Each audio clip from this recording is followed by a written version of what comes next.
परमेश्वर को परमेश्वर जानकर हम उनके साथ नहीं रहेंगे तब तक हम परमेश्वर प्राप्ति नहीं कर सकते।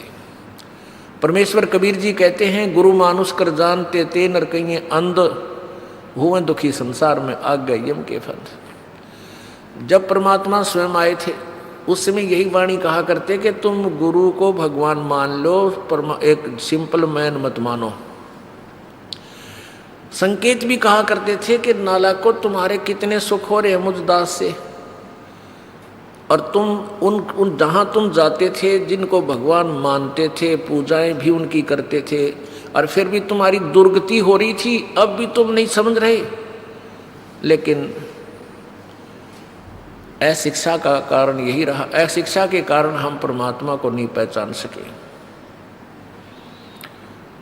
उस परमेश्वर ने 600 वर्ष पहले वो लीलाएं की थी जो भगवान किया करता है, और उसी का प्रमाण पवित्र चारों वेद, पवित्र गीता जी और सभी सद्ग्रंथ बताते हैं कि वो परमात्मा अपने निज लोक से चलकर आता है, अपनी विशेष खास आत्माओं को, वरिष्ठ आत्माओं को आकर मिलता है, उनको अपने तत्व ज्ञान से परिचित कराता है। क्योंकि पिछले संस्कारी जो हंस होते हैं वो चाहे शिक्षित हैं चाहे अशिक्षित हैं, वो भगवान के मार्ग में घनी आनाकानी नहीं करते, वो चतुर नहीं होते, वो सादे होते हैं। तो उन सादे लोगों का, सादे भक्तों का नाजायज फायदा उठा लिया है नकली गुरुओं ने।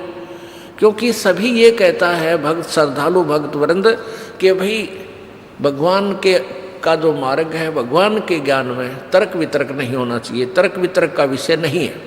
जबकि कबीर जी ये कहते हैं कि भगवान का मार्ग तर्क वितर्क का विषय है।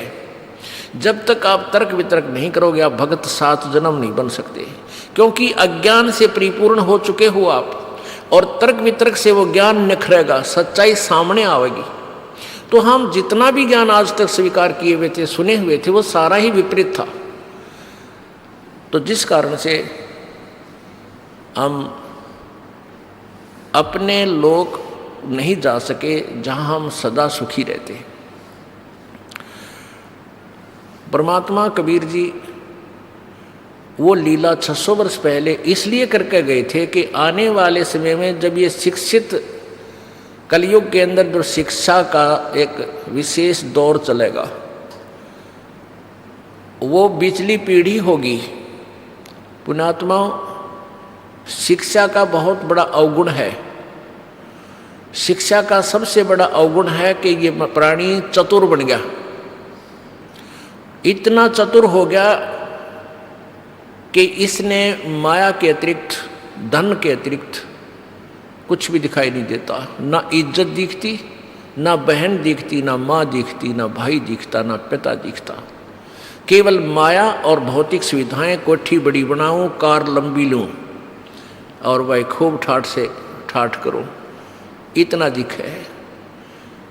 अरे भले आदमियों, 4 युग बीत गए, 4 युग बीत गए। कितने पीछे जितने भी हमारे जो मानव हुए हैं, पूर्वज हुए हैं सतयुग त्रेता द्वापर में, वो काम चलाऊ अपनी शिक्षा थी उनके पास। जैसे एक ब्राह्मण वर्ग बना दिया गया, भी तुम शिक्षा ग्रहण करो, सदग्रंथों को समझो और फिर हमें बता दो, हम उसी तरह साधना करते रहेंगे। तो उन्होंने शिक्षा को ग्रहण किया, जैसा उन्होंने ज्ञान को समझा उनको बता दिया। कितनी शांति से रहते थे, कोई किसी प्रकार की इतना जुल्म नहीं था जो आज हो रहा है। सबसे पहले निर्लज्ज हुए, दूसरे बात हम निर्दयी हो गए। ऐसे ऐसे इतिहास देख लो आप, घर घर में जा कर के कैसे झगड़े होते हैं, किस प्रकार आपसी द्वेष बन गए, भाई बहन का मुकदमा चल रहा है, किसको ऊपर संपत्ति पे, पिता पुत्र के झगड़े हो गए आपस में, पता नहीं क्या क्या जुल्म हो गया। और जो नहीं ऐसा हो रहा है तो वो केवल माया के पीछे ही अभी भी दौड़ रही है। एक बहुत बड़ा अधिकारी था, जब ये दास नौकरी करता था, वो सुपरिटेंडिंग इंजीनियर की पोस्ट से रिटायर हुआ और फिर उसने आर्किटेक्ट की दुकान खोल ली। ये माया के पुजारी, आखिरी सांस तक माया ही माया दिखे। और जबकि उस उम्र, पहले तो बचपन से मालिक बजना चाहिए था, बुराइयां तो बचता, अपना नौकरी भी करता, और फिर उसके बाद रही खी कसर, फिर वो आर्किटेक्ट में सेठ बनना चाहा था। और फिर आगे क्या दुर्गति हुई होगी ये तो सर्वविदित है। और हमारे पूर्वज थे, झोपड़ियाँ में रहा करते थे, कच्चे मकान बना लेते, भगवान ने याद करते थे, वर्षा हो जाती 100 शुक्र बनाया करते थे भगवान का, वर्षा ना होती थी सामूहिक बैठ के गुण गाया करते, परमात्मा से याचना करते थे, विनम्रता रखते थे, भगवान से डरने वाले थे, और परमात्मा उनके संस्कारवश वर्षा करता था। बहुत अच्छी सुविधाएं होती थी, बड़े फलदार वृक्ष होते थे। और आज देख लो, बाग लगाओ वो नहीं लगता ढंग से, ना कोई ढंग के फल फ्रूट रहे, सारे में खाद पानी पता नहीं के डंगा दवाइयाँ डाल के विष बना के विष खा रहे हैं मीठा करके। तो कहने का भाव ये है कि हमने शिक्षा की, अगर यहाँ हमें लाभ है, शिक्षा का सारा ही अवगुण है। अब हमने शिक्षा से क्या लाभ हुआ कि नौकरी मिल गई, बिजनेस कर लिया, बस इतना ही लाभ। नौकरी भी नहीं मिली और कोई बिजनेस भी नहीं हुआ, वो भी शिक्षित है, लेकिन वो चतुर बन गए। वो चतुर इतने बन गए कि छोटे, जैसे कोई खेती करने लग गया या मजदूरी करता है, तो फिर वह छोटी छोटी बातों पे अपने भाई के साथ, कदे पड़ोसी के साथ, कदे किसी के साथ, यानी चतुर बन गए, हम भगवान से दूर हो गए।